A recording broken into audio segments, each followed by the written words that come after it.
There's a ton of noise out there. So how do you get decision makers to pay attention to your brand? Start a podcast and invite your ideal clients to be guests on your show. Learn more at sweetfishmedia.com. You're listening to the B2B Growth Show, a podcast dedicated to helping B2B executives achieve explosive growth.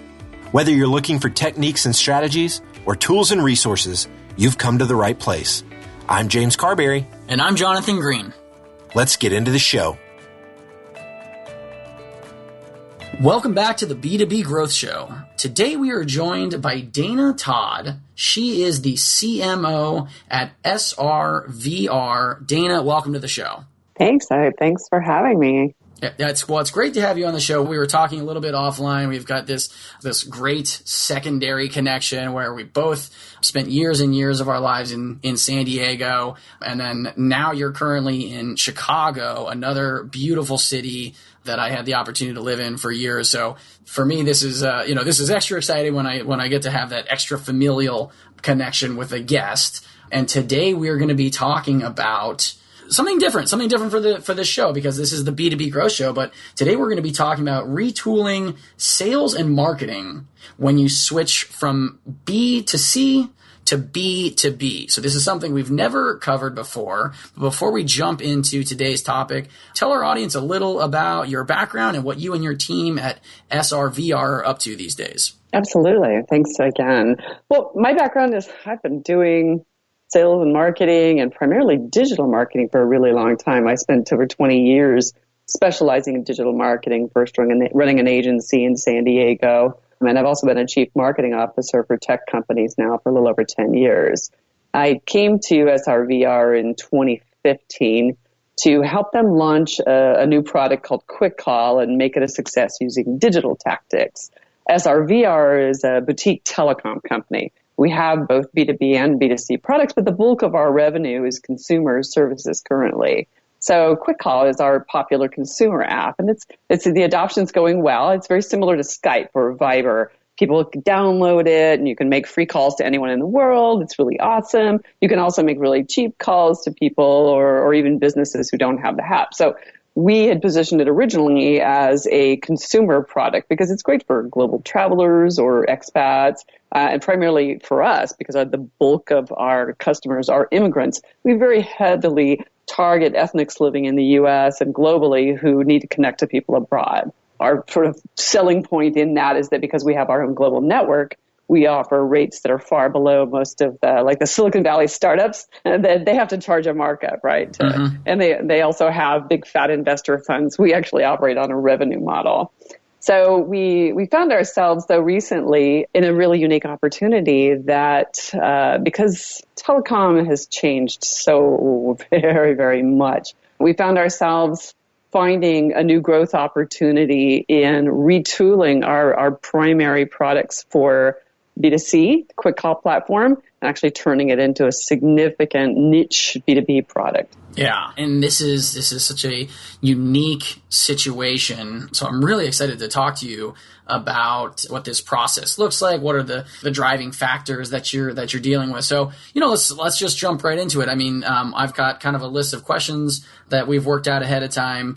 So let's start with the basics. What is driving the pivot in your company's business strategy? Well, as I mentioned it before, it's no secret that telecom is a little challenged right now. The industry has been, the industry's been compressing now for about a decade. And, you read all the headlines out there and it's like $400 billion is evaporating globally because people don't talk anymore, or they're all on, they're all texting, or they're all using Skype. Mm-hmm. So yeah, both the industry itself has been price challenged because everybody's in a race to the bottom because we're all up against a price point of free. Yep. It's really, really hard to run a business on free, right? So everybody's looking for new business models in our industry. Additionally, as I mentioned, user habits are changing. People don't talk on the phone like they used to. Certainly for business, we do, but even for business, not as much. Mm-hmm. And so when we figured out that we can repurpose the underlying technology from Quick Call to enable what we're calling an integrated communication and e-learning platform, it's really kind of a cool niche here. We figured out that we can create a platform that will help international aid organizations who work with refugees worldwide. Oh, wow. It's like I know, it's one of those serendipitous, awesome things where our president was at a backyard barbecue with the head of an aid organization, and they were like, gosh, we should figure out a way to work together. We started listening to their issues, and we were like, hey, we think we can solve that. Mm-hmm. It's a niche market, but honestly, it's a rather huge one. We're talking about millions. There's 65 million people right now who are displaced because of wars or other types of things. So it's rather significant. And there's about nearly 3,000 aid organizations. And they're all using these really disparate sources and tools to try to connect with people who may or may not have the same SIM card in their phone from a day to day. So it's really very challenging for them. And for us, we have a unique entry because our company is actually founded by immigrants and it's run by a former refugee. So it's a really good cultural fit for us. And it's an untapped market that it's worth approaching. It's worthwhile, both from a humanitarian and hopefully an economic perspective as well. Right. Well, like you said, you can't. It's difficult to run a business for free, especially if you don't have those investors and are using a revenue model. So you found this opportunity, you found this opening where even though you began as a B2C company and that's how you were primarily operating, but you found this niche, you found this opportunity to expand, to pivot, to grow. So now let's talk about what needs to change for our listeners out there. What needs to change in a company if they have found this opportunity when moving from being a B2C company to primarily B2B? Well, the first and hardest challenge, first of all, everything has to change. Everything's affected, everyone, either a little bit or a lot. So it's not a small everything thing. Needs to change. Interview over. Yeah. But at the same time, you don't want to take the wheels off the cart from the old model because, frankly, that's still our underlying revenue model. So we have to transition and essentially straddle both models for the foreseeable future until we can move completely into the B2B, until the revenue supplants, the B2C. Because consumer revenue, consumer revenue is big. It's really big. B2B can be very big, but it comes in a different way. So everything has to change. Our product itself obviously has to change. It needs to be more mission critical. It's accessed differently and it's used differently by different kinds of people. Our operational processes need to change. Our customer service has to change, even all the way down to like legal and finance, because now we have different invoicing terms, different service level agreements, all of that. Our staffing and training is probably one of the things that you never think about till the very end. But, oh yeah, you may not have the right people in place. And can you retool the ones that you have using training so they can be dual purpose? And certainly that applies to sales and marketing as well, because when you're selling to consumer, that's a very different conversation than business. So, everything needs to change, but at the same time, not freak out the existing customer. So it's a delicate maneuver, but we have to be able to do it in a pretty timely fashion too, because we can't just drag this out forever and ever and make it very painful for everyone. Yeah. All right. So you mentioned sales and marketing, and I definitely want to come right back to that. But hearing you describe the transition and what needs to change, do you feel that it's almost then you've started to run two different companies, or is there enough overlap that no, it's not two companies, like, it's still one legal team, but legal needs to know how to do both? Or is it, listen, now we half the legal team or half the, whatever team trained in the B2C space, and now this other half is focusing their efforts solely on the B2B side? Or is it just, hey, you need to know how to do both now?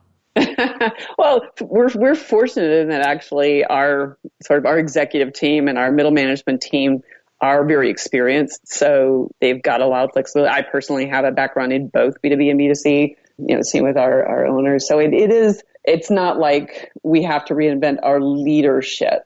And I think, there will be some people who will be able to straddle but need to be retooled. But we'll probably end up having to work with additional outside contract groups, for example. We're going to be exploring. What we don't want to do is have to double our headcount, because that doesn't make sense in any world, right? Right. So without doubling the headcount, how can you essentially get, let's say 20% new people that we have to bring on board, either in a sales capacity or whatever, we're getting creative about it. So for example, we have one of our products is a wireless product. We sell a cell phone product, and we figured out that we could actually go through these eBay power sellers to be a virtual sales force for us. Oh, so wow.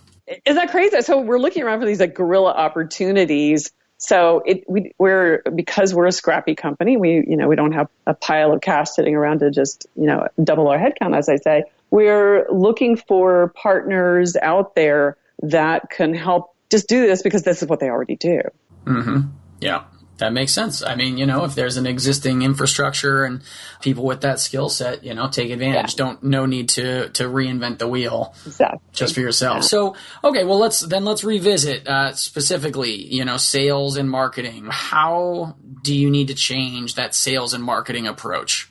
Well, the very first thing, obviously, is the strategy, right? So how are we going to do this? What's involved in, the core brand itself, the positioning it? Because right now, if you go to quickcall.com, it's all about, hey, get this app. It's free. Download it. Talk. It's fun. Chat. It's a very lightweight type of engagement because we know that it's a split-second decision for them, right? Mm-hmm. Oh, okay. Download. No risk, right? But if I'm talking to a refugee organization where literal lives are at stake, mm-hmm. right? Mm-hmm. We have a very different conversation. So we then move more into where the brand takeaway really needs to be around trust. It really needs to be around how are we going to add value to their system, not just, be a fun little thing. So it really changes our messaging. And that trickles down to everything from collateral to campaigns to, to how we engage people in a direct sales capacity. Yeah. Yeah.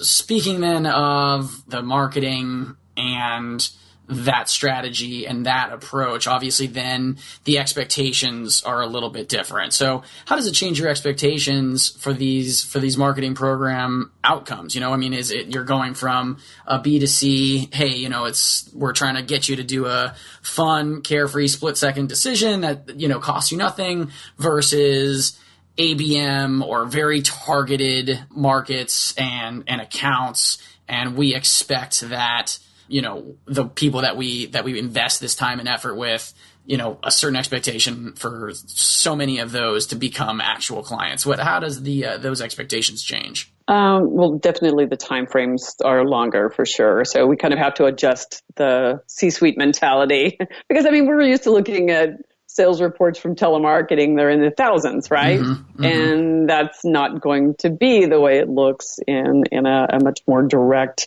almost like old school, hand holding, send people out to the field, go to trade shows, shake hands, dinners. The metrics themselves even they're smaller, right? You're not working with big data. You're working with teeny tiny data. Yeah. It's more subtle. There's a lot more reading of the tea leaves, which is, that gives you a potential for misunderstanding, So in terms of the marketing direction, it slows down your whole process. When you're doing consumer or high scale, you can rapidly iterate on your messaging. You can do A/B testing, but that's a lot harder to do where your entire market is 3,900 companies, right? Or less, right? So that really changes things. It slows down the process in product development, even getting the feedback around that.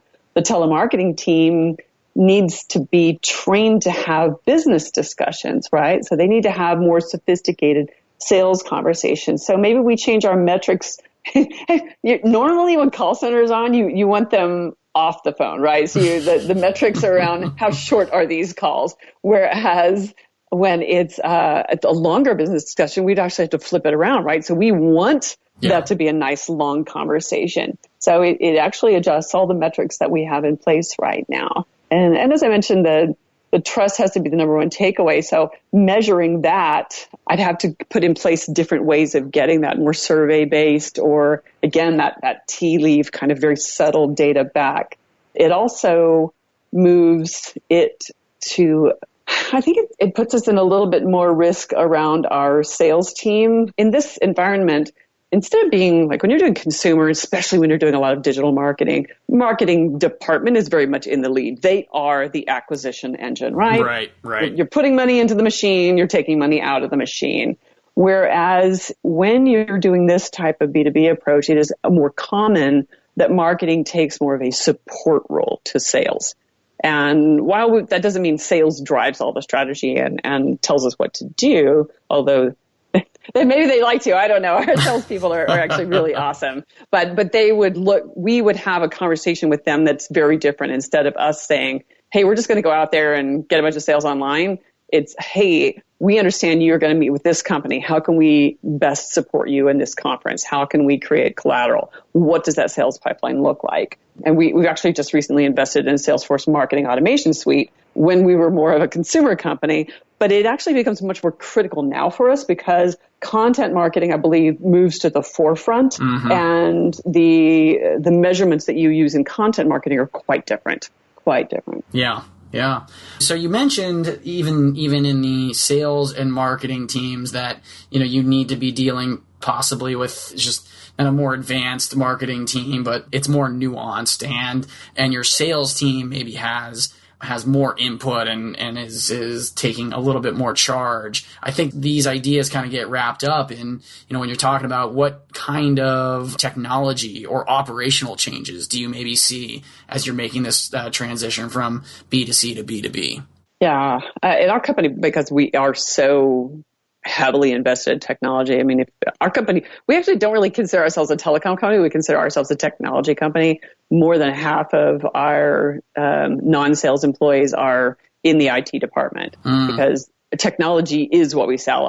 A global network is nothing but technology. It's, connecting all these endpoints all over the world. Mm-hmm. So the technology, that fundamental network doesn't change a ton. What changes for us is the delivery of it, the delivery mechanism. So making sure that we've created business-friendly methodologies for using it. Also, again, I mentioned that mission critical. If your app fails, like if you get dropped in the middle of a quick call conversation, you're probably going to forgive us because you didn't pay anything for it, right? But if you're a business and you're on the line, let's say you're using our mobile product and, you're closing a multi-million-dollar deal and our mobile network fails, then perhaps you would be upset. Right? Yeah. You may have some choice words at that point. Exactly. So it becomes much more mission critical. So we really look at beefing up our security, beefing up encryption. Again, especially for the refugee population, we have encryption in the Quick Call app right now. We don't really promote it. It's just sort of baked in. But that's actually going to become one of the really important things that we highlight because it's dangerous in many cases for refugees who might be escaping political pressures to be on the phone or to have communications. So there are things that come to the forefront that are much more important in this marketplace than in our traditional calling method. Yep, certainly. Well, Dana, you obviously, know exactly what you're talking about. You're full of great information, especially as it relates to this massive transition that you're making with SRVR. And you and your team are obviously doing some really fantastic and important work out there. So if any of our listeners are interested in either connecting with you or finding out more about SRVR, what's the best way for them to go about getting a hold of you? LinkedIn, I always find is like the easiest, right? Because you don't have to remember my email address. So it's just Dana Todd, DANATODD. You can also find me on Twitter at Dana Todd, all one word, no fancy hyphens. And you can email me too. I'm actually email friendly unless you're a spammer. Dana.Todd. Dana.Todd at srvrco.com. Fantastic. Well, Dana, thanks again so much for taking some time out of your day to join us on the B2B Growth Show. We really appreciated getting to feature you today. Thank you. Check back with us in a year and I'll tell you how it's all gone. Thanks. Bye-bye. To ensure that you never miss an episode of the B2B Growth Show, subscribe to the show in iTunes or your favorite podcast player.